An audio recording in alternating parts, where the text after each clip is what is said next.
তো এতক্ষণ যে চিতই পিঠাগুলো ভাজলাম এখন দুধের মধ্যে দিয়ে দিলাম এন্ড ম্যাজিক্যালি দুধ পিঠা হয়ে গেল।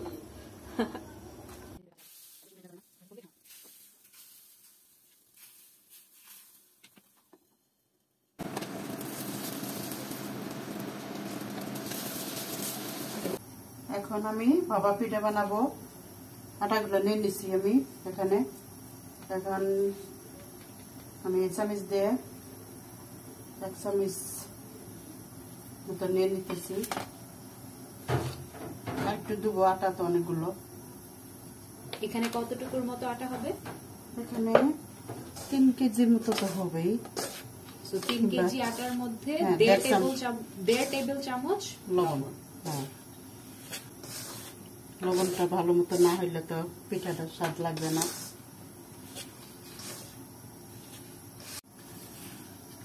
আমি এখানে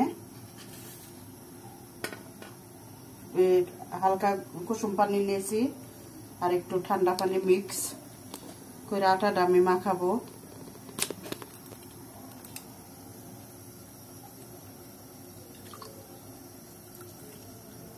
আপনারা আবার বেশি গরম দিবেন না, একদম হালকা কুসুম গরম পানি হলেই হবে। হ্যাঁ, অল্প অল্প করে দিয়ে দিয়ে মাখানো উচিত, না হলে একবারে দলা পেকে গেলে শক্ত হয়ে যাবে।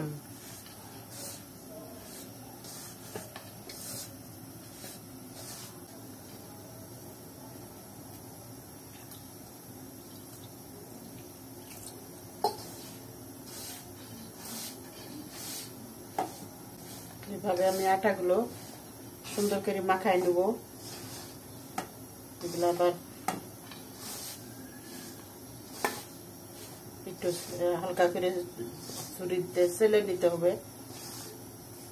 মানে পানি দিয়ে ভালো এমন ভাবে মাখাতে হবে যেন প্রত্যেকটা আটার সাথে একটু পানি অ্যাড হয়। হ্যাঁ, পরে দিয়ে আবার এটাকে ছেঁকে নিব যাতে একদম মিহি মিহি থাকে, তাই না? হ্যাঁ। পানিটা দিতেছি কি কারণে? পানিটা দিতেছি এই কারণে যাতে পিঠাটা না ফেটে যায়। ও, সো বেসিক্যালি এখন যদি ডাইরেক্ট পিঠা বানাইতে যাইতাম তাহলে পিঠাটা ফেটে যাবে। হ্যাঁ, ফেটে যাবে। আর এই যেরকম আটাগুলো ওই যে এরকম ছাড়া ছাড়া হয়ে যাবে, এরকম হয়ে যাবে, দানা দানা, আর সিদ্ধ হবে না এইগুলো। ও, আমার আটাগুলো এখন মাখানো হয়ে গেছে। এই যে এরকম সেম এরকম হবে। এগুলো এখন আস্তে আস্তে আমি একটু একটু করে চেলে নেব আর পিঠা বানাবো। আসলে দেখতে মনে হচ্ছে নারিকেল কোরানো এরকম, ভিজাও আছে আবার শুকনো আছে। হ্যাঁ, এখন আপনারা দেখতে থাকুন। আমি এগুলা যে এইভাবে আমি যেতে যেতে চাপ দিয়ে দিয়ে তারপরে আমি এই সাইড থেকে নিয়ে নিয়ে আমি পিঠা বানাবো, যাতে এই আটাগুলো একটু ভিজা ভিজা থাকে। কিন্তু চালতে হবে না আগে? হ্যাঁ, চালবো। ও, মানে নিয়ে নিয়ে চেলে চেলে তারপর বানাবো, একবারে চেলে রাখা যাবে না? না, ওইটা শুকায় যাবে। শুকিয়ে গেলে পিঠাটা ভালো হবে না। এই জন্য এই কারণে এই যে এখান থেকে ভিজা থাকবে এক সাইড, আর আমি তো এগুলো বানাবো। আচ্ছা, আপনারা দেখতে থাকুন। আর আপনারা যখন পিঠা খাইতে চান আমার বাসায় এসে পড়েন, থাকলো। দুধ পিঠা বানাবো, যে দুধ জাল দিয়ে রেখেছি, দুধ পিঠা বানাবো। দেখি পাটির সপ্তাহ নাকি বানাইতে পারি। আপনারা আসবেন, এসে খেয়ে যান। এই টাইমে পিঠা খাওয়ানোর টাইম, তো দেখতে থাকুন।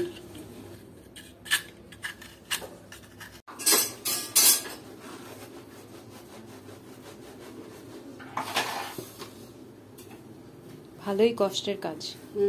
বাবা পিঠা খাওয়া অনেক কঠিন। এগুলোতেই আমরা বানাবো, তাই না? হ্যাঁ,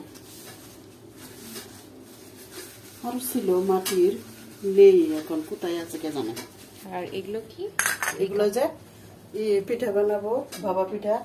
এই কাপড়গুলা ও পাতলা, হ্যাঁ, সুতি না? গোস কাপড়, এগুলো সুতি। এগুলা পিঠা বানানোর, ভাপা পিঠা বানানোর যাতে ভালো তাড়াতাড়ি হয়, আর লেগে যায় না? না।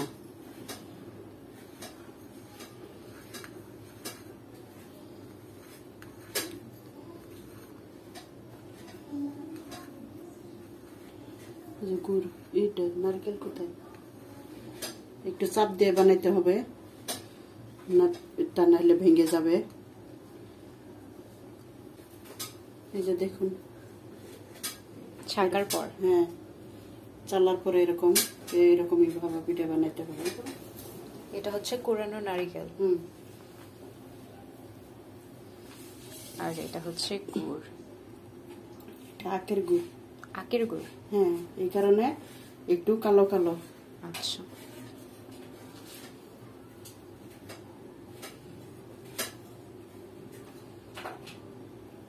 আপনারা যে যেরকম মিষ্টি খেতে পারেন সেইভাবেই দিবেন। আমাদের বাসায় সবাই তো অনেক বেশি মিষ্টি খায়। এর উপরে হালকা আটা দিবেন, দিয়ে তারপরে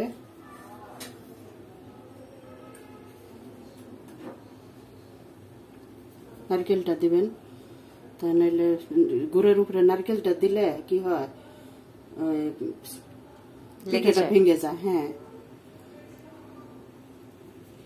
তারপরে আটার লেয়ারটা দিব।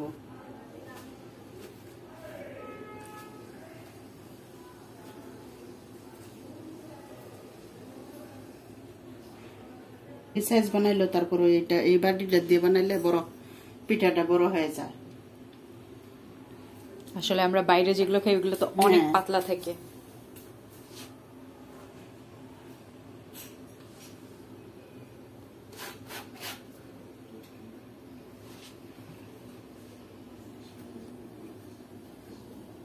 এভাবে বানাবেন আপনারা। আমার পানিটা বলক দেয়া আছে, ভাপ উঠে গেছে। এখন আমি পিঠাটা দিয়ে দেব। বিসমিল্লাহ।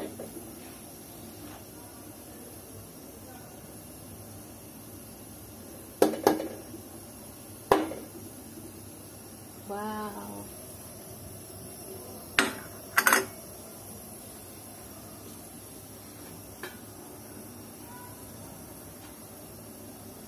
আমি আগে পারতাম না পিঠা বানানো।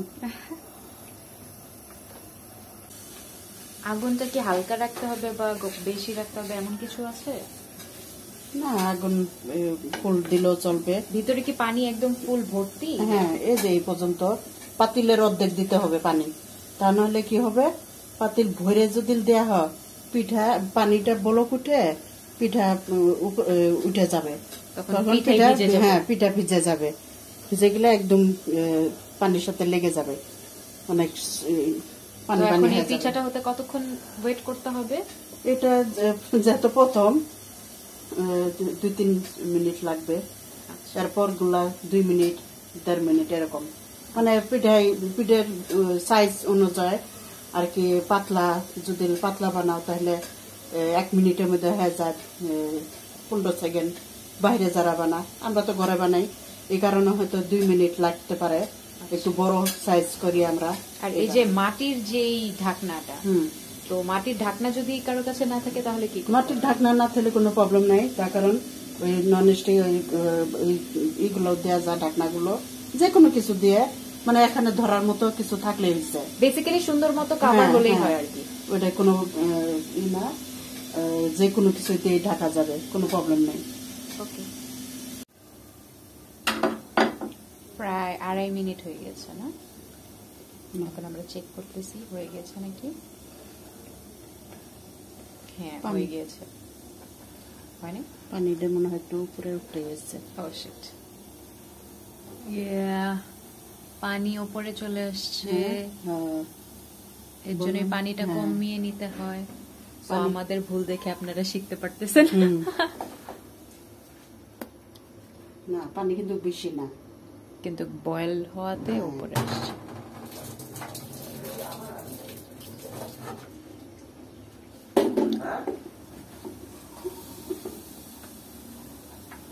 আগুন কমাই দিতে হবে।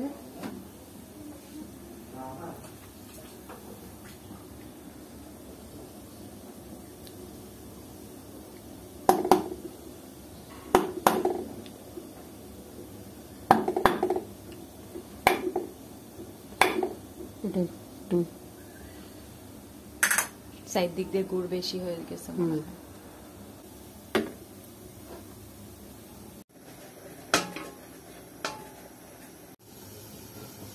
এই যে আমাদের পিঠা বানানো অলমোস্ট শেষের দিকে। দেখে মনে হইতেছে অনেক কম, বাট অ্যাকচুয়ালি পুরা বক্স ভর্তি ছিল, বাকি সবাই নিয়ে নিয়ে খেয়ে ফেলেছে। এই যে দেখতে পারেন,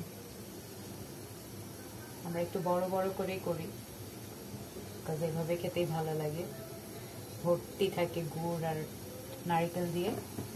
এই যে এতটুকু এখন বাকি আছে, এতটুকু পরে ভাপা পিঠা বানানো শেষ আমাদের।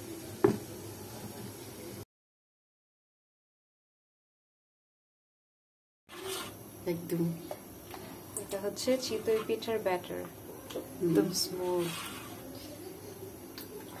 পাতলা। আমার তো মনে হইতেছে যে আর একটু পানি লাগবে।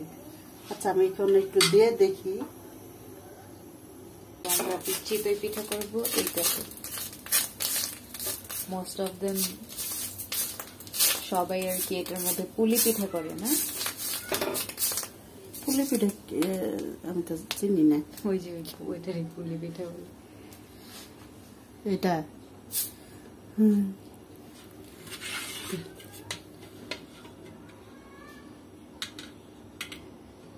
বিসমিল্লাহ।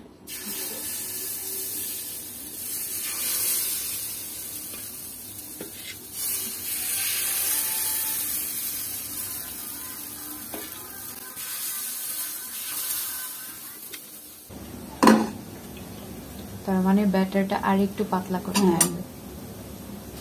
আর একটু পাতলা করলে ফুলবে। ফুলবে আর ভিতরে কাঁচা থাকবে না। এটা ভিতরে একটু মনে হচ্ছে কাঁচা। তো আমরা ব্যাটারটাতে অল্প একটু পানি মিক্স করে দিচ্ছি আগে।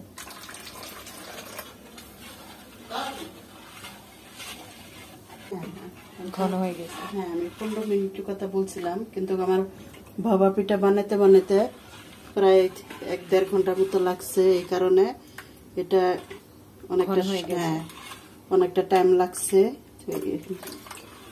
লেগেও ভালো হয়েছে, তার কারণ আটাটা সবচেয়ে আরো পিঠাটা ভালো হবে। কিন্তু পানি দিয়ে একটু মিশিয়ে ডাইলুট করে নিচ্ছি। না,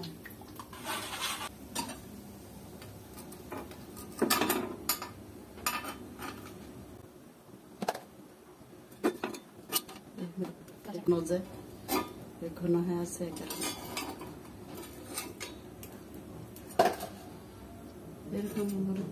তেল দিয়ে একটু মাখানোর পর এখন আবার ব্যাটারটা দিয়ে দিব।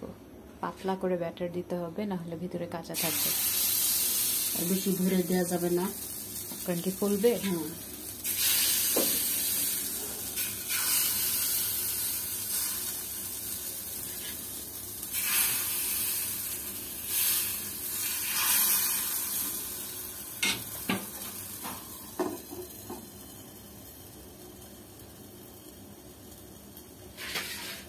জালটা আস্তে আস্তে দিতে হবে, পুড়ে যাবে। জলটা এরকম হালকা জল।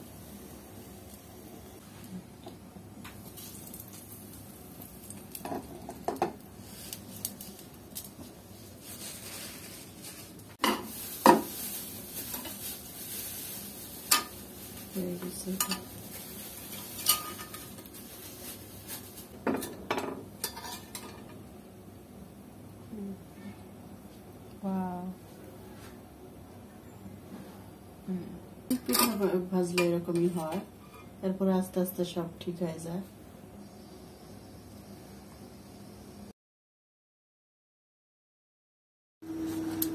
এটা আমরা পাটি সাপটার জন্য ভিতরের যে ব্যাটারটা সেটা তৈরি করে নিচ্ছি। আসলে রেকর্ড করতে তো ভুলে গিয়েছি, সরি ফর দ্যাট, বাট আমি বলে দিচ্ছি এটার মধ্যে কি আছে। এটাতে আধা কেজির মতো মিল্ক ভিটা দুধ আছে, আর তার মধ্যে আমরা 250 গ্রামের মতো গুঁড়া দুধ ইউজ করছি। সো এটা জাল দিতে দিতে এরকম ঠিক হয়ে গেছে। এটার মধ্যে একটু নারিকেলও দিয়ে দিয়েছি, আর নারিকেল দেওয়ার আগে এটার মধ্যে যখন দুধটা জাল দিচ্ছিলাম তখন এটার মধ্যে দুটা এলাচ, দুটা দালচিনি আর 3-4টা তেজপাতা দেওয়া হয়েছিল, কিন্তু যখন বয়েল হয়ে গিয়েছিল তখন তেজপাতাগুলো তুলে ফেলেছি। এই যে তারপর দিয়ে এটা আস্তে আস্তে এখন ঠিক করতেছি। যত ঘন হবে তত খেতে মজা লাগবে। এটা ও অবশ্যই 1 চিমটি লবণ দিতে ভুলবেন না, নাহলে আসলে টেস্টটা মজা লাগবে। এই দুধটা দিয়ে বানাইলে আরো সবচেয়ে মজা হয় বেশি। এই যে এই দুধটাই আমরা ইউজ করেছি। আমার মনে হয় যে ড্যানোটা সব থেকে ভালো গুঁড়া দুধের মধ্যে। ডিপ্লোমা, মিল্ক বিটার, অনেক দুধই আছে, বাট আমরা এটাই প্রেফার করি, তো আমি এটাই ইউজ করি।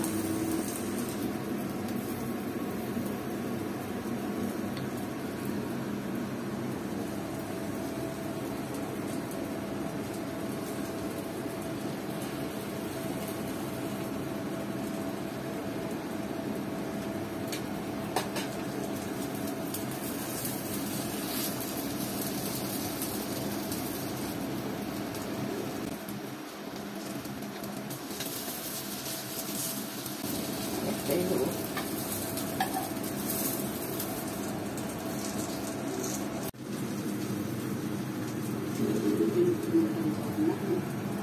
মাথাটাই আছে।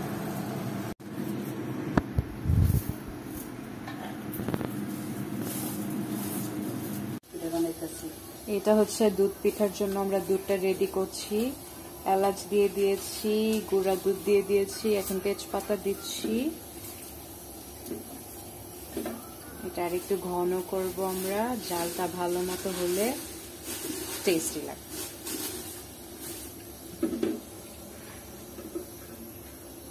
এই পাশে আমাদের চিতই পিঠা হচ্ছে। বেসিক্যালি এই চিতই পিঠাগুলো পরে দুধের মধ্যে ঢেলে দিব। তো এতক্ষণ যে চিতই পিঠাগুলো ভাজলাম এখন দুধের মধ্যে দিয়ে দিলাম, এন্ড ম্যাজিক্যালি দুধ পিঠা হয়ে গেল। এখন দুধের মধ্যে দিয়ে ভালো মতো বয়েল করে উঠাইতে হবে, তাহলে পিঠাগুলির মধ্যে বেশি বেশি করে দুধটা ঢুকবে। আর একবার বয়েল চলে আসলে তারপর দিয়ে মশলাগুলো ফেলে দিলেই হবে।